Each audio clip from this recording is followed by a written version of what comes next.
Okay, so being up front here, I find this next part kind of hard. Track along here, but I think this is a little bit tougher to get your mind around. So let's think through what's happening. So first of all, we're looking back at class example 1. This x squared plus 2x minus 8 is greater than 0. He's wondering, can we do this without graphing? Yeah, first of all, graphing is great. Feel free to graph. Feel free to look at the graph, or feel free to think about individual spots on the graph. Think of what happens. Sometimes you don't have to necessarily actually draw a graph to sort of know about what's happening. Like when you look at this, you're like, okay, I can find the zeros. The zeros are the things that multiply to negative 8 and add to 2. Oh yeah, the zeros are negative, x minus 4, x plus 2. So you end up with these, x plus 4, x minus 2. So then you end up with negative 4 and 2 as your zeros. And you're like, okay, in that case, there's got to be something I'm doing with that. I know that the stuff to the left of negative 4 is one situation. The stuff to the right of 2 is one situation. The stuff between there is one situation, right? And in general, we've seen with a quadratic, it's going to be a shape like this or a shape like this, which means like the outsides are going to be the same y, right? They're going to be above or below the axis, and the middle is going to be the different one. It's going to go, like this. In some cases, that won't happen, right? It is very possible to have a quadratic that does this. That's just going to be really boring for inequalities. Like a quadratic like this, let's say this is, or whatever this is, this function. Where is this function greater than 0? Everywhere. Where is this function less than 0? Nowhere. So that's kind of an example that's almost not worth talking about, because it's like, oh yeah, with an inequality here, there's not a whole lot to discuss. It's just everywhere this is greater than 0. So usually you will see an inequality instead that's doing this, or that's doing this, something like that, right? Where you have some above 0 and some below 0. Okay, so he's done this work algebraically. He's found that x is greater than negative 4 and greater than 2, right, by solving this.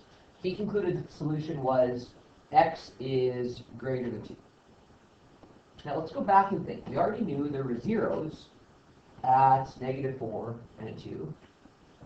He's found that x is greater than 2 and is greater than negative 4. If we had this on number line, things that must be greater than negative 4 and greater than negative 2, that's just everything greater than 2. It's kind of actually not that helpful in this, Well, I guess it's helpful, it just only tells us part of this. It tells us that this stuff is included. But when we did this on the graph, we saw that the stuff below here was also included. The stuff below our bottom is. So what's that all about? He did his math right. His math totally right. But let's think of what happens when we're going from line 2 to line 2. So the way this is solved assumes that this is a positive and this is a positive to be greater than 0. But when you multiply two things together to get a positive, they don't have to both be positive. Right? Negative 5 times negative 3 is also positive. A negative times a negative is also positive. So when he goes from 2 to 3, he thought they must both be positive, but there is another case where whatever x plus 4 is could be a negative number, and where x minus 2 could be a negative number. And if in that case they're both negatives, then when they multiply together, they will also give you a positive.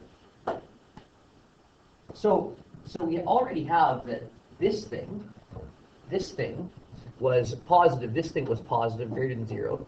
But if we had that both x plus 4 is less than 0, and then we have that x minus 2 is less than 0, that would also be a situation in which we would end up with this positive. This is like a little bit mind-melting initially, where you're thinking, okay, a negative times a negative is a positive, just like a positive times a positive is a positive. And what we did here was we found positives. So we found that what he did is right? This is true. This is a true solution. X is greater than 2. Absolutely, that's positive. But what do you think? Wait, what about the opposite? What about the opposite? What about where they're both a negative, so they multiply to a positive? Well, in this case, then, x then must be less than negative 4, or x must be less than positive 2. Just like above, that's kind of silly to say x must be less than negative 4 and x must be less than 2. All we really need to say is if something is less than negative 4 and less than 2, it's less than negative 4. Right? Negative 5 is less than negative 4 and less than 2. But 0 is less than 2 when it's not less than negative 4. So we're just using cases that are where it's less than negative 4. So we can say, okay, this is also part of our solution where the negative times negative is positive. So we find that, okay, x is greater than 2. That was what we had above. That's still true. Nice. But it's also true that x is less than negative 4. Could be a case where this is the situation. Right? So if it's less than negative 4, or if it's greater than 2, our value will still be positive. Intuitively, a little bit hard to sort out, but it's because that thing that negative times a negative is a positive. So if we have a negative solution times a negative solution, we will end up with a positive solution. Now, what about this? X squared minus x minus 20 is less than 2. What does that tell us about the solution, about the x? If it's less than or equal to 0, positive or negative? Okay. And when you're multiplying two numbers to get a negative, what are the possibilities? If the first number is positive, what will the second number be? Negative. If the first number is negative, what will the second number be? Okay, so a negative times a positive is negative, a positive times a negative is negative, okay. So we could have our two factors as positive times, that's positive times negative, or negative times positive, to get this negative value, okay? So now let's try to do this, okay? What are my factors? X squared minus x minus 20, what are my zeros? We say 4 and 5, which one's positive? X plus 5, x minus 4. Right? Ah, thanks, good. Right, because it was a negative x, good. So x minus 5 and x plus 4. Okay, so this is where this whole case analysis thing sort of gets sort of, okay. So in one case, because we're getting a negative, this is a positive number and this is a negative. Right, that's one situation to get a negative. But there's also the other possibility that x minus 5 times x plus 4 less than 0, less than equal to 0, where this is a negative and this is a positive. Okay, that's the other possibility. Okay. Try to solve it first. Try to solve it first. How do you know that that one is positive? Well, that's what I'm saying. There's two options. This one's positive, this one's negative, or this one's negative, this one's positive. Well, it's not that we just guess. We know it's negative. So those are the only two options. Negative times positive or positive times negative. That's the only thing that could happen. Okay, so first one. X minus 5 times x plus 4 is less than or equal to 0.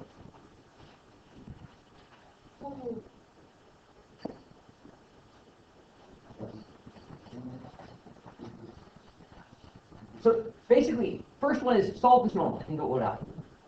Okay, so we have x minus 5 less than or equal to 0. And x plus 4 less than or equal to 0. So this and this must be true. Okay, so that's x must be less than or equal to 5. And x must be less than or equal to 4. Oh, sorry, it's not true. We said where this has to be negative. So we're going to switch this.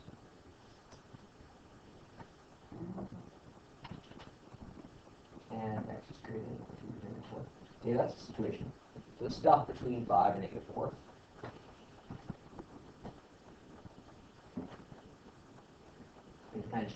Because I know I'm looking for negative, I switch it to the bottom book.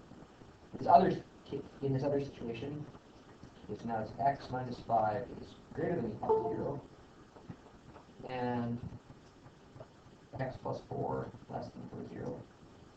So this whole thing needs to be negative, so I gave myself the opposite options. So this is where x is greater than or equal to 5, and x is less than or equal to negative 4. Okay. So think about this. Is this first thing possible? x is less than or equal to 5 and x is greater than or equal to negative 4. Is that possible? Yeah, that's everything between negative 4 and 5. So that would be this.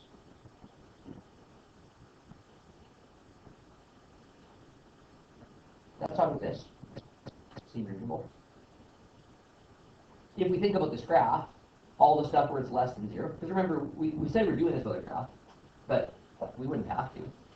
So everything between negative 4 and positive 5, this graph looks something like this. Does it seem true that this is the part that would be less than or equal to 0? Yeah, true. In this other case, everything greater than 5 and less than negative 4, that's not possible. There's nothing that's greater than 5 and less than or equal to negative 4. This is no solution. So in this case, checking both sides doesn't help us. In this case, it doesn't give us any extra information. This case doesn't have any solutions. So we can say, okay, there's nothing here. So our whole solution here is this. That's the solution to this by algebra. Everything between 5 and 4. Okay. I'm guessing so far, most of us are probably like, right there's like, I think I kind of see what he's trying to do, but I have no idea how to do it. That's okay. Yeah, anyway.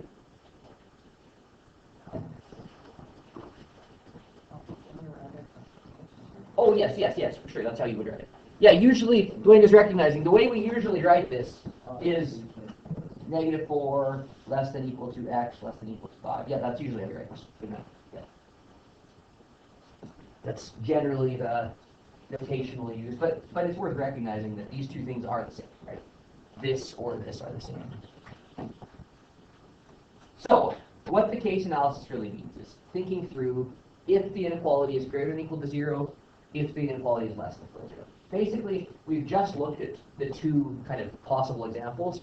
One of them is some inequality greater than or equal to 0. In that case, it's a positive binomial times positive binomial, or a negative binomial times a negative binomial. Or it's exactly what's written, and then you check the negative. In the other case, where the quadratic inequality is less than or equal to 0, well then you know one of them is positive, one of them is negative, because it's negative times a positive, you get less than 0. So, you think about first one positive, second one negative, or the other way around. And in a certain case, like in the one we just did, in case 2, there was no solution. So that didn't really help us. Case 1 told us all we needed. So, let's try this. 5 minus 14x minus 3x squared. Seems hard. Okay, how are we going to start this?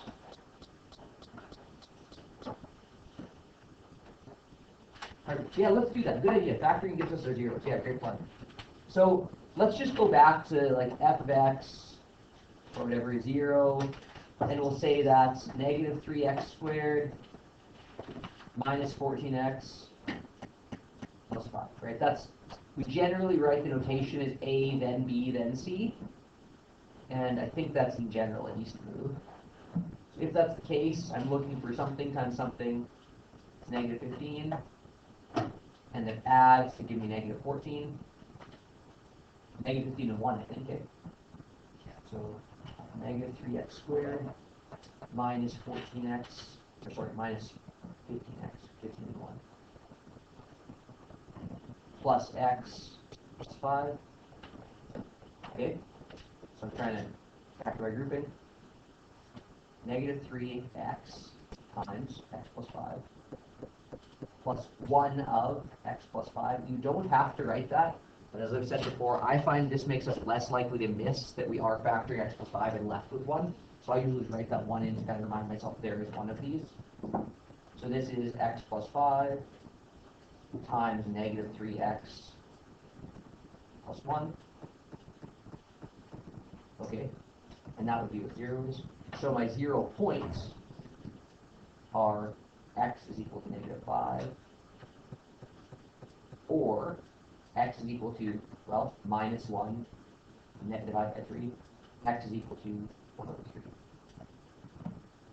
So my zeros are at negative 5, or 1/3. Okay, so now what does that let me do? Finding my zeros, what does that let me do? Really thinking about it. A graph like this, right? My key points are -1, or sorry, or -5.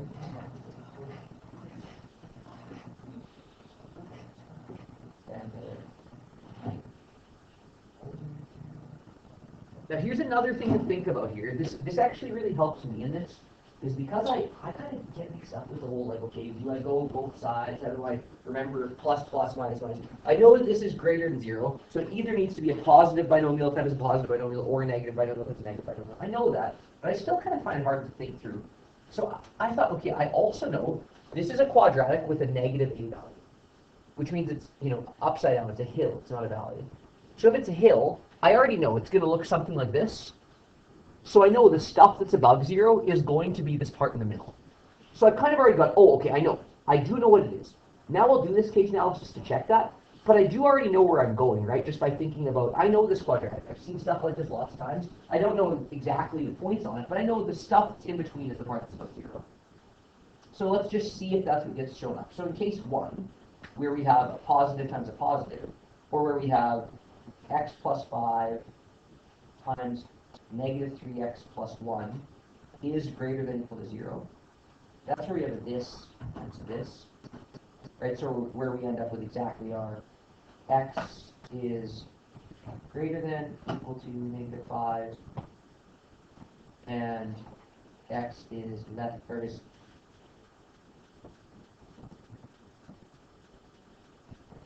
greater than or equal to, no, divide by -1 straight. X is less than or equal to 1/3. So that's kind of already solved this one. So it's nice we found that. But now I just tried the other one also. I tried the negative. So I get this like x ends up being x plus 5 times -3x plus 1 is greater than or equal to 0. So if this is instead the negative case, like, okay, instead this is x plus 5 must actually be less than or equal to 0. And -3x plus 1 must be less than or equal to 0. What happens there? In that case, so x must be less than or equal to -5, and x must be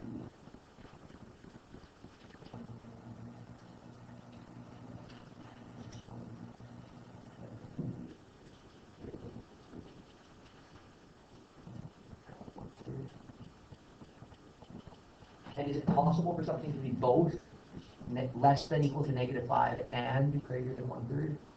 No. So the and thing is kind of key here for the solution.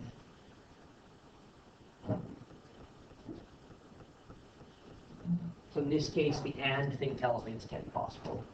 So it's just this. Maybe we show on the graph, like we already knew, all this stuff. And it's including these. So we can go back and do what Wayne suggested. Why don't we say, in the notation we usually use, -5 is less than or equal to x, which is less than or equal to 1/3, or it's everything in between there. Cool. So like I've kind of mentioned all along, I think this is sort of hard to do just mathematically, but it does kind of give us a way to think about what you can intuitively see from the graph and kind of a way to express that. I would think for lots of you guys, probably the setting up both cases, positive times positive and negative times negative, that may end up feeling a little bit cumbersome and difficult thinking through how that works. But I sort of suspect that the whole idea of, okay, set up the number line and think about what's happening in each quadrant, which is similar to sign analysis instead of kind of visually thinking that, may actually be a helpful tool for you of like, okay, what's happening to this graph in this part, or in this part, or in this part, and how can I express that? Okay? This is the end of the unit. Good job. Nothing new to figure out. Now today you just get to hit your head against the wall a few times to try it. Yep.